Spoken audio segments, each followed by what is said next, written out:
Madam President, in my last 40 years as a coach and mentor, I've witnessed the immeasurable value of sports plays in lives of young adults.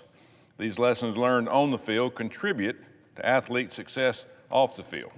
For example, the value of discipline, hard work, how to deal with success and failure, how to be a leader, the importance of putting the interest of the team ahead of the individual.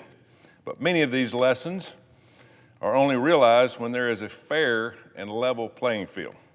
And that is why Title IX protections have been so transformational for women and girls sports.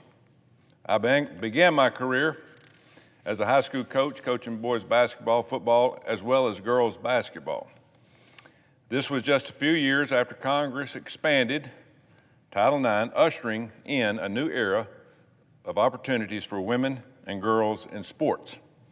Title IX provided women and girls the long-denied platform that had always been afforded to men and boys. It ensured female athletes had the same access to funding, facilities, and athletic scholarships. Before Title IX, female athletes received less than 2% of the college athletic budgets, and athletic scholarships for women were virtually non-existent. But since it was enacted, I've witnessed firsthand how the expanded provisions in Title IX changed the game for female athletes at every level. Today, 43% of high school girls participate in competitive sports. And since the 1970s, when I first started coaching, female participation at the college level has risen 600%. Additionally, America's female athletes are routinely the best performing on the world stage in both team and individual sports. In the 2016 Olympics, we saw the largest number of U.S. female Olympians in history. It's clear we have made important strides. But recently, the adoption of policies for transgender athletes have negatively impacted the rights, privacy, safety, and achievements of women and girls in sports. That is why we need to continue to fight to uphold and preserve Title IX protections in women and girls sports. This is a cause I have championed in my role on the Senate Health, Education, Labor, and Pension Committee. When then nominee for Undersecretary of the U.S. Department of Education, James Seavall, testified before the committee, I pressed him on the administration's position for the commitment of upholding Title IX protecting the rights of women. As expected, he failed to articulate how Title IX would be protected under the Biden administration. In March of last year, when Senate Democrats were pushing through their so-called COVID relief package, I led the charge here on this floor to prohibit education institutions from receiving federal stimulus money if they failed to uphold Title IX. Not surprisingly, it was rejected. But this is not just a debate we're having here in Congress. We're seeing it all across the country. To appease the demands of the left, sports organizations from grade school to professional leagues are focusing on the concept of being inclusive at the expense of being fair. But by including biological males in women's athletics, fairness is not possible. I can't believe we're even talking about this. Just last week, I heard from female Olympic gold medalists who reiterated this. And the study after study continues to confirm what we already know. Male and female bodies have inherent biological differences that no amount of testosterone suppression can level. Male bodies have larger hearts, bigger bone structure, leaner muscle, and expanded lung capacity.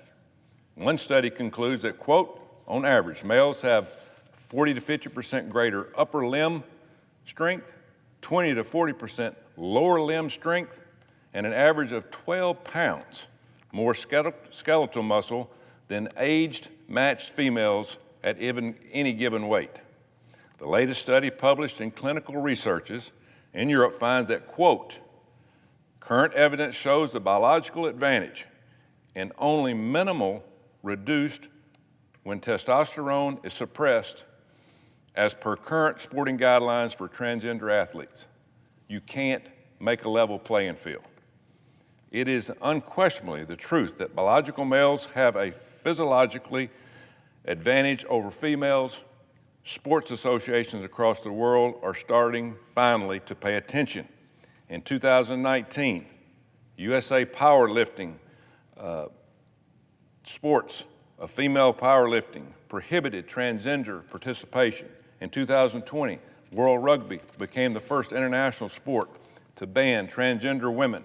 And just last September, the UK Sports Councils, the national funding bodies for sports across the United Kingdom, issued a report concluding that allowing transgender athletes to compete in women's sports does not allow for a balanced and even playing field.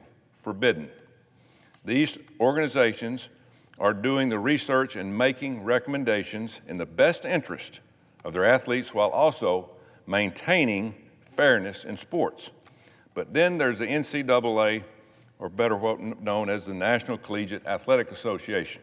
After a transgender collegiate swimmer began shattering, and I'm talking about shattering, records in swimming, just in the last few weeks, the public outcry was so loud that the NCAA said, well, we'll review this policy. NCAA met, the board voted in support of a sport-by-sport policy that will say, quote, preserve opportunity for transgender student athletes while balancing fairness, inclusion, and safety for all who compete. In effect, this means they will defer the policy to individual national governing bodies and kick the can down the road. These governing bodies, in turn, generally adhere to the standards of the International Olympic Committee, which permits transgender athletes to compete in women's sports. The Independent Women's Law Center and Independent Women's Forum both have condemned the NCAA for adopting this approach. The NCAA had the perfect opportunity to stand up for women and girls in sports, and they blew it. The NCAA's lack of true action is disappointing and invites more questions than it provides answers. So by punting the responsibility, the NCAA leaves the door open for continued erosion of Title IX protections at the expense of women's athletics and continues to chip away at the great unifier that Americans know and love. We need to do better for women's athletics all across this country. So let's be clear. The question here is not should we be inclusive and supportive of all athletes, it is how. There is no pregame speech you can give a woman or a girl who feels like they aren't competing on the same playing field. No pep talk can touch Title IX's 37 words that changed everything for women's sports over 50 years ago. It rightfully afforded women's girls the same athletic opportunities that their male counterparts had always had, and we should continue to fight for all the young girls in the future of this country. Madam President, I yield the floor.